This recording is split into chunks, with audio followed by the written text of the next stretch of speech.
কেরলে তো ইতিমধ্যেই বর্ষা প্রবেশ করেছে, কিন্তু বাংলায় কি বর্ষা প্রবেশ করলো? এই কখনো রোদ, কখনো বৃষ্টি, আবার কখনো এমন মুষলধারে বৃষ্টি হচ্ছে যে জল জমে যাচ্ছে। আকাশ দিনভরই কিন্তু আকাশের মুখ ভার। বর্ষা কি এলো? উত্তর খুঁজবো। সঙ্গে রয়েছেন বিশিষ্ট পরিবেশবিদ সৌমেন্দ্র মোহন ঘোষ। স্যার, বর্ষা কি এলো বঙ্গে? একদম এসে গেছে, বর্ষা ঢুকে গেছে।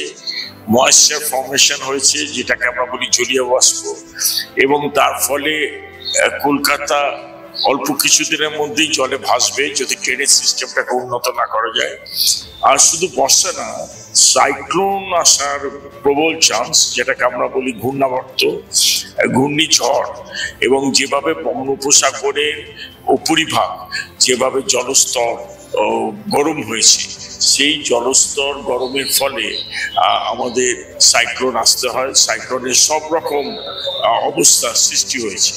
তো যদি সাইক্লোন আসে, আমরা দেখেছি মে মাস, জুন মাস এই সমস্ত সাইক্লোন আসে। যত বড় বড় ঘূর্ণিঝড় এসছে সব মে মাসে।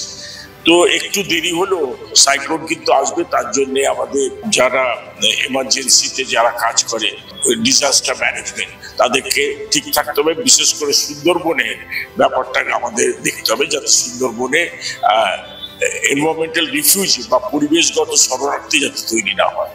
এই যে একের পর এক ঘূর্ণিঝড়ের সম্ভাবনার কথা বললেন, বাংলার উপর কতটা প্রভাব বিস্তার করবে? বাংলার উপর তো এখান থেকে যে ঘূর্ণিঝড়টা হয়, সাধারণত দেখা যায় উড়িষ্যার উপকূল থেকে আমাদের পশ্চিমবঙ্গের উপর দিয়ে মিদনাপুর দিয়ে এটা চলে যায় বাংলাদেশে হিট করে।